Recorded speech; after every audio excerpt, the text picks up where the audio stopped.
sebagai seorang mantan pendeta dengan nama asli Christopher Kainama. Ia akrab dengan Alkitab dalam berbagai bahasa, mulai dari terjemah bahasa Indonesia, bahasa Inggris, bahasa Yunani, hingga dalam bahasa aslinya, yaitu bahasa Ibrani. Ayat demi ayat, ia selami, hingga akhirnya bertemu dengan sebuah ayat yang sangat menghentak dirinya. Yang paling memukul saya itu adalah Yohanes pasal 5 ayat 30. Itu paling memukul saya, bahwa saya harus mengikuti anjuran beliau Yesus, beliau Isa alaihissalam, Nabi Allah ini, untuk patuh dan mengikuti Nabi setelah dia. Setelah saya baca ini Yohanes pasal 5 ayat 30, itu saya tadinya saya masih, oh dia memberitakan bahwa akan ada Nabi gitu, tapi saya tidak puff gitu untuk ke situ gitu ya, untuk ikutin, enggak, aku tetap sama dia aja gitu. Tapi setelah baca ini, apa katanya Ustaz? Nah udah, aku tidak dapat berbuat apa-apa. Berarti kalaupun aku ikutin dia, tidak ada cara lain, aku harus ikut yang dia bilang tadi. Ia yang akan datang, dia akan mengajarkan kamu, akan mengembalikan kamu kepada seluruh kebenaran. Yang aku ikuti sebagai Tuhan dan Juru Selamat ini, bahkan dia bilang aku tidak dapat berbuat apa-apa. Apa Ustaz? Aku tidak dapat berbuat apa-apa.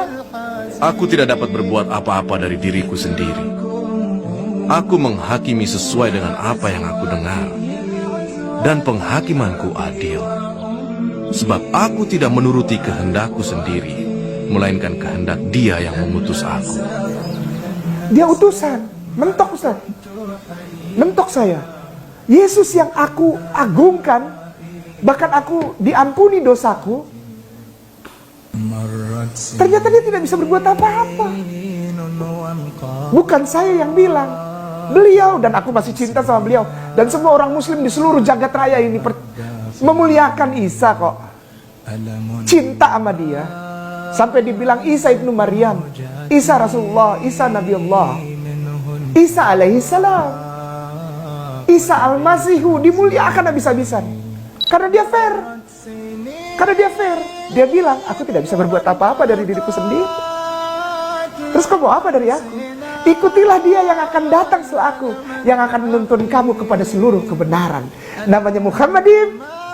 Dia dapat kitab dan dia tidak dapat membaca. Dan kuncinya, dia akan membawa kamu kepada Qul huwallahu ahad. Saya tidak menyerang, saya tidak menghina, tidak insulting, tidak underestimate, tidak. Aku sayang dan aku muliakan. Aku tidak menyalah-nyalahkan Bible kok, nggak pernah. Justru aku bilang Bible benar. Ada mungkin yang sudah dirubah menurut pengakuan dari Bapak gereja yang dihormati, yaitu Paus Benediktus ke-16 pun dia keluarkan statement tentang ayat-ayat yang adalah imbuhan. Silahkan dicari sendiri. Paus Benediktus 16 mengeluarkan statement traktat dogma tentang ada ayat-ayat banyak, Ustaz. Bukan orang Islam yang tulis, bukan saya yang mu'alaf, bukan. Yang bilang ada ayat-ayat sisipan, ayat-ayat palsu, ayat-ayat yang dibuang, itu justru Paus Benediktus 16. Gitu ya.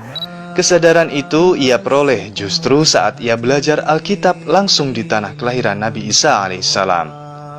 Kegoncangannya oleh ayat-ayat Alkitab itu pun sempat ia klarifikasi ke para rabi Yahudi di sana. Apa hasilnya? Rabi Yahudi, klarifikasi saya kepada mereka justru membuat saya makin sedih. Justru saya bukannya mendapat kekuatan untuk jadi Islam, atau saya mendapat kekuatan untuk tetap Kristen. Justru saya makin kacau. Karena apa? Orang Yahudi nggak ada yang respect sama Jesus. Jangankan untuk jadi Tuhan, untuk jadi Nabi, untuk jadi anak manusia saja tidak dianggap. Ustadz maaf, boleh diketik Gittin, Gittin spasi 57A. Ini yang saya mohon ini, agar ini jangan dibuka gitu. Tapi kenapa dibuang ke web? Ini pandangan Yahudi tentang Yesus. Tuh, itu tuh. Saya dapat jawabannya itu. Bagaimana tentang Yesus? Apa Ustadz bacain lagi? Jadi jangan saya yang baca. Nanti saya dikira bohong.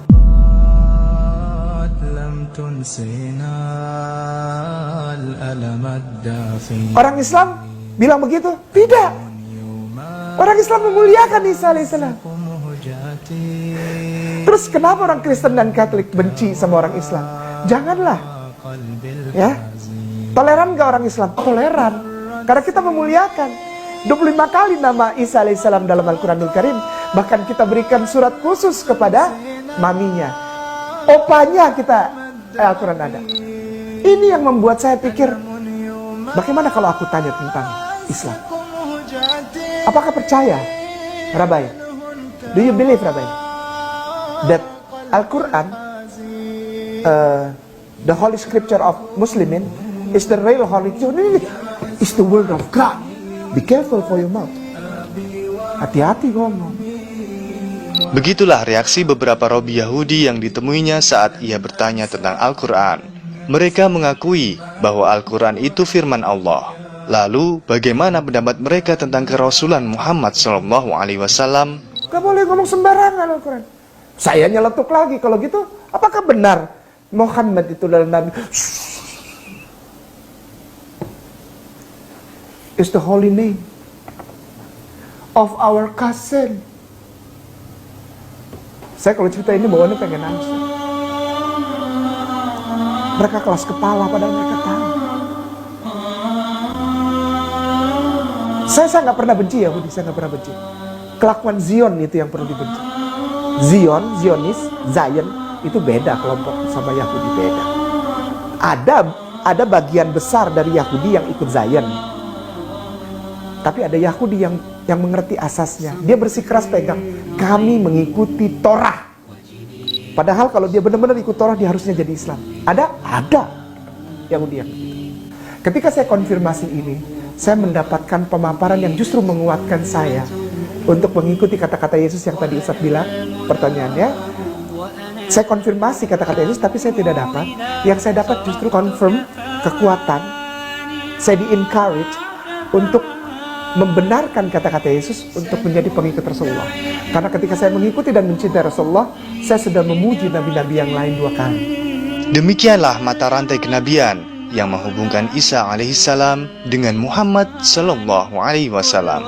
Mata rantai itu juga menghubungkan mereka dengan para nabi dan rasul yang sama-sama diutus Allah untuk membawa satu ajaran, yaitu ajaran tauhid. Bila seorang Christopher Kainama yang non-muslim mendapatkan hidayah dengan mendalami sosok Nabi Isa alaihissalam, bagaimana dengan seorang muslim yang mendalami biografi Isa putra Maryam ini?